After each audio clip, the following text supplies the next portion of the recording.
Diddy's ex-girlfriend, Young Miami, who allegedly transported his pink cocaine on private jets, is under scrutiny. Investigators are probing who else might be involved, particularly who had access to Diddy's planes and homes.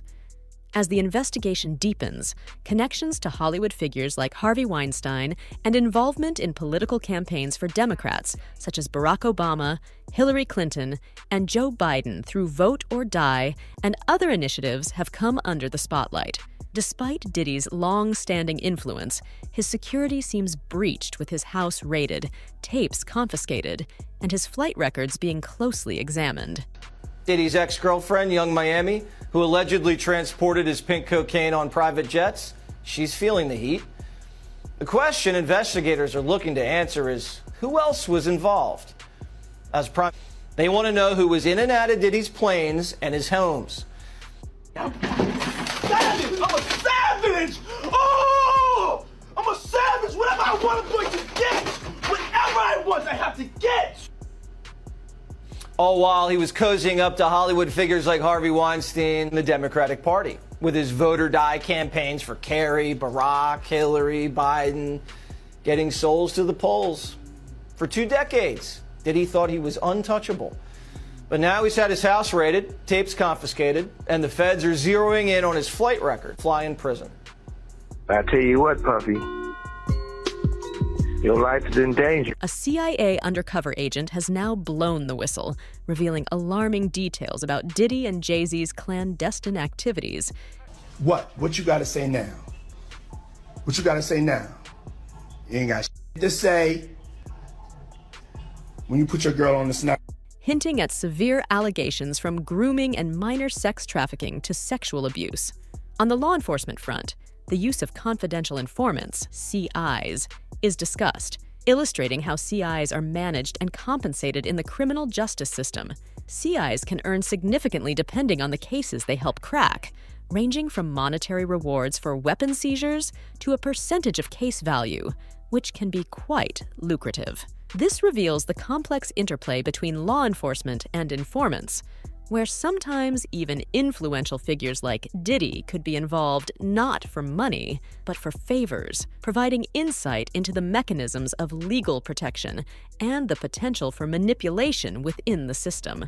This backdrop of law enforcement tactics and political connections raises profound questions about power dynamics, legal boundaries, and ethical conduct, especially considering the serious nature of the accusations. The unfolding scenario paints a picture of a tangled web of influence, crime, and potential cover-ups, provoking widespread speculation and concern about the depth and breadth of corruption and abuse within elite circles. The federal government, it seems, could be implicated in human trafficking, and there's an ongoing investigation into this matter.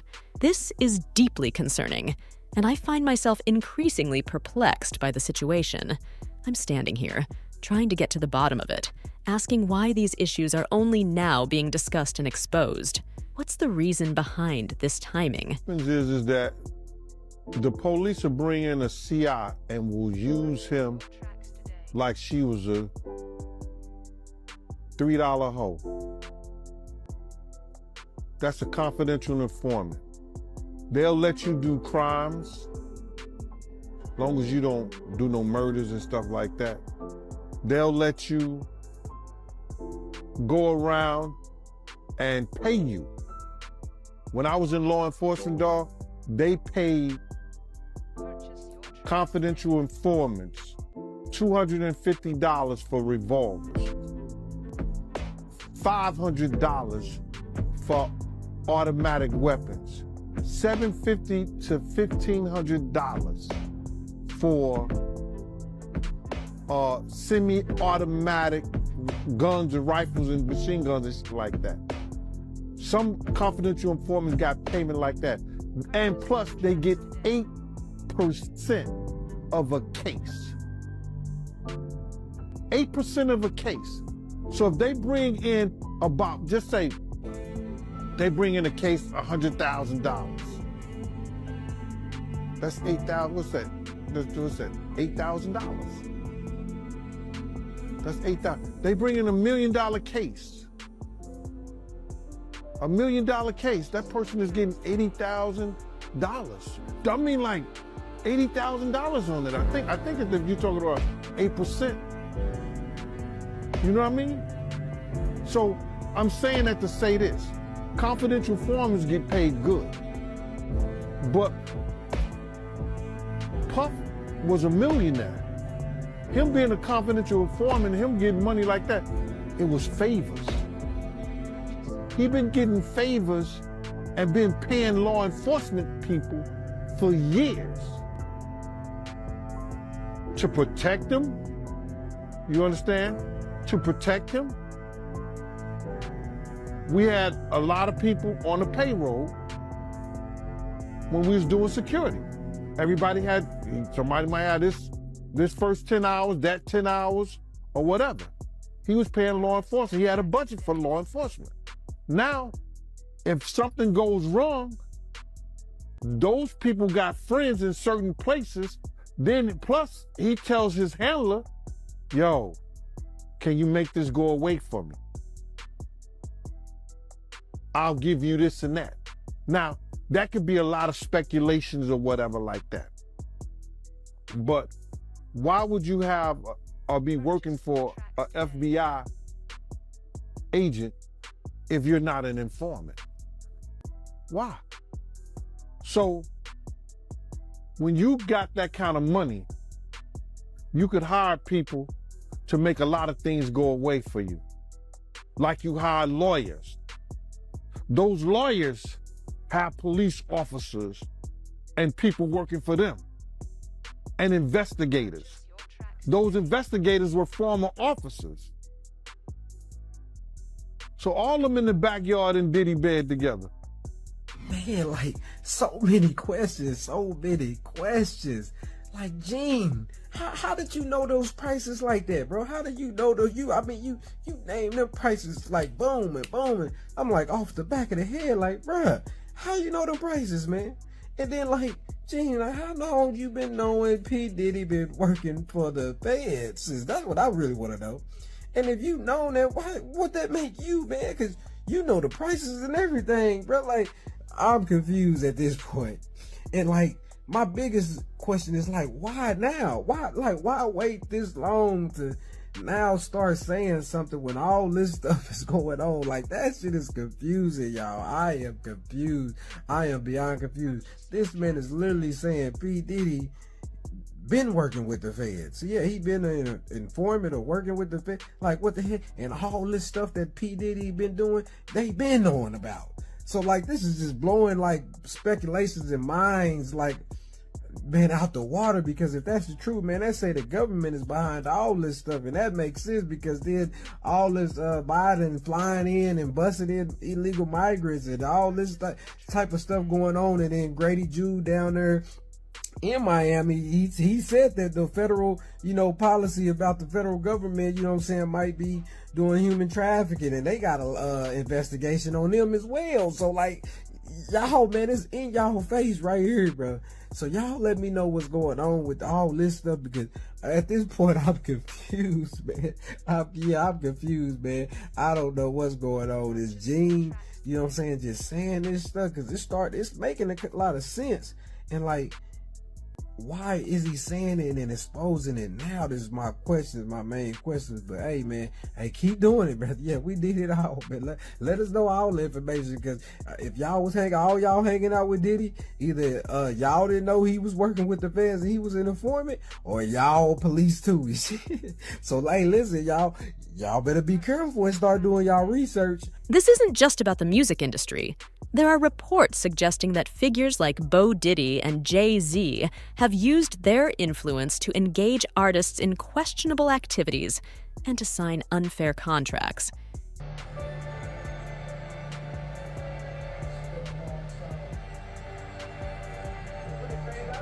It's troubling to think about the extent of manipulation and exploitation being described. Despite these serious accusations, Diddy remains unarrested, and it raises questions about what the federal plans might be for him and Jay-Z.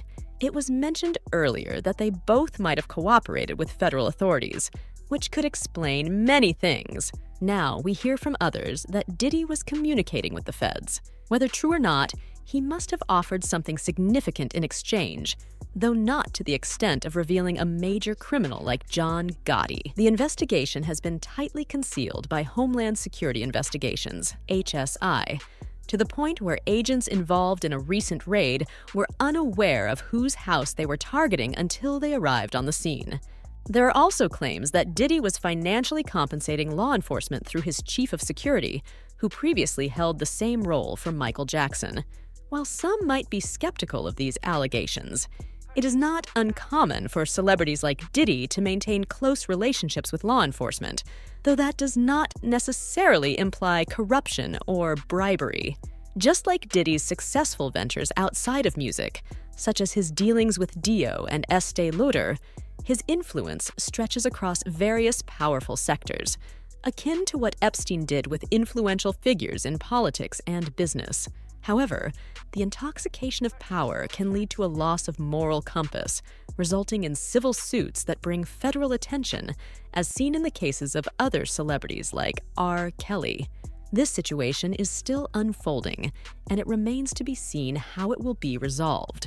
As we continue to watch, it's crucial to stay informed and critically evaluate the developments as they come. So now we have two people come out saying that Diddy was talking to the feds. Do you think that's true?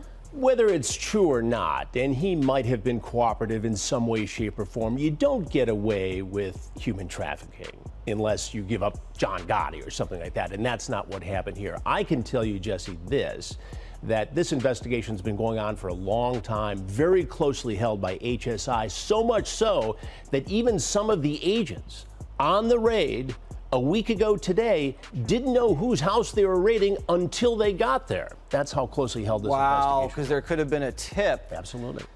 And there are allegations that he was paying law enforcement through his chief of security, which also happened to be Michael Jackson's chief of security. I don't know if I buy into that. You know, people in Diddy's situation like to have those involved in law enforcement close to them.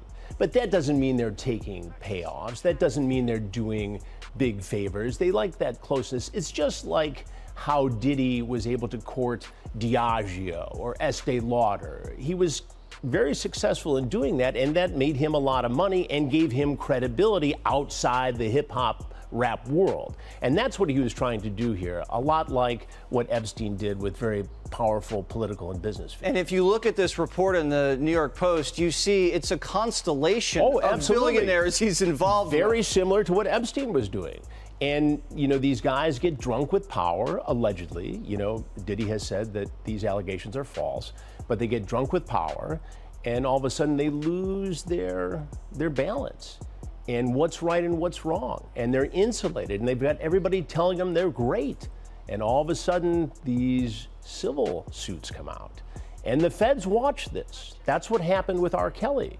It started with civil suits. Then HSI got involved, and they're the lead agency for human trafficking. These civil suits are just like a silver platter for the feds. Very helpful, very helpful. Take these guys down. All right, well, we'll see how this plays out. Chris Hansen, Takedown with Chris Hansen. Thank you so much. Thank you, Jesse. I'm not sure who it was, but there was someone else at Uptown Records who Puff was assisting in renegotiating their contracts. These artists weren't receiving points, publishing rights, or anything besides performance fees. So when Puff and Kirk Burroughs approached the Fed with all their paperwork, they discussed not just extortion issues, but also how they felt pressured into joining a distribution network that Suge Knight was setting up with Roc-A-Fella. This network included key figures like Dame Dash, Irv Gotti, Jay Prince, and Death Row. Despite the fear and reluctance, they were not initially meant to be part of this plan, but found themselves caught up in it. This has led to a lot of speculation and curiosity about who was involved and who knew what. Despite Kirk Burroughs repeatedly stating that he had all the necessary documentation from agencies like the DEA and FBI to prove these claims, not many have taken the time to sit down with him and go over this proof. Instead, people dismiss it because they aren't privy to the first-hand information, or they think he's just seeking attention. Because it wasn't the police, it was the feds, one of the persons who was with them. So you gotta understand this, right? Suge Knight was bringing terror onto Uptown Records, had them scared. You understand? Had them scared. That's why Andre Harrell would hire a person like Bill Whitfield that was a strong dude that didn't care about nothing and that would do his thing against somebody or anybody. He did everything to protect Andre Harrell. But and this is the situation, Suge was extorting them and they thought he was using extortion tactics. You understand? To get Mary J. Blige's contract right, to get Jodeci contract right. And it was this other person, I don't know, it was Jeff Red, I don't know who it was, but it was somebody else in Uptown Records that he was helping to try to get their contracts right. Because they wasn't getting no points, no publishing, they wasn't getting nothing but show money. You understand what I'm saying?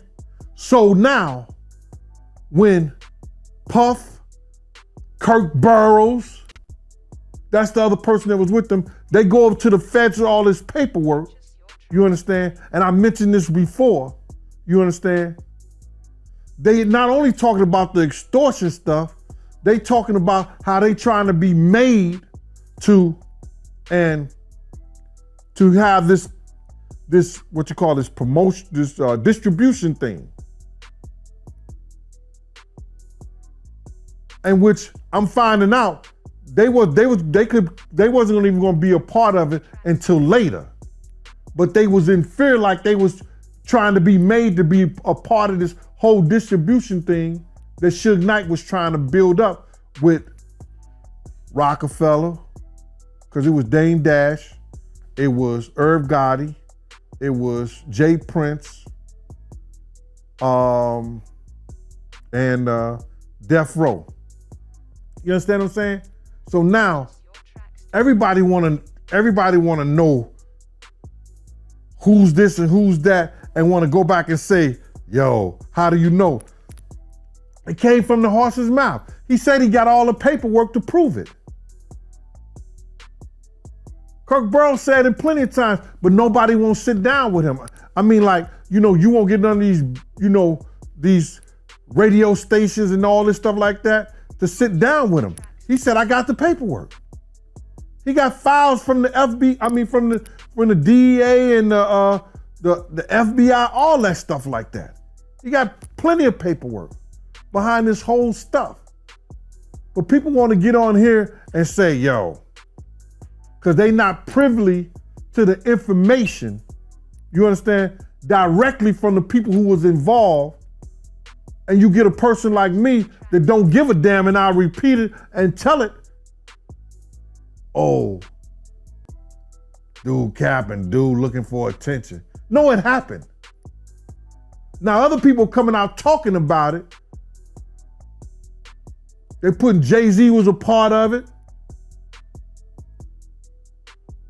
They telling their story, and it all is coincide what we said years ago, when we said on platforms before, when we said on your show before. So I can't worry about what these cats are saying. They doing it for the views, bruh. They doing it because they don't have nothing else to talk about. Like I said before, they're gonna look at this and make a show about it. Keep helping that platform, Art. So Puffy told, but Jay-Z, I didn't know about that. So Jay-Z, he told too? Said that years ago, man. Said that years ago. What are you gonna do? They're gonna do whatever. Yo, listen to me.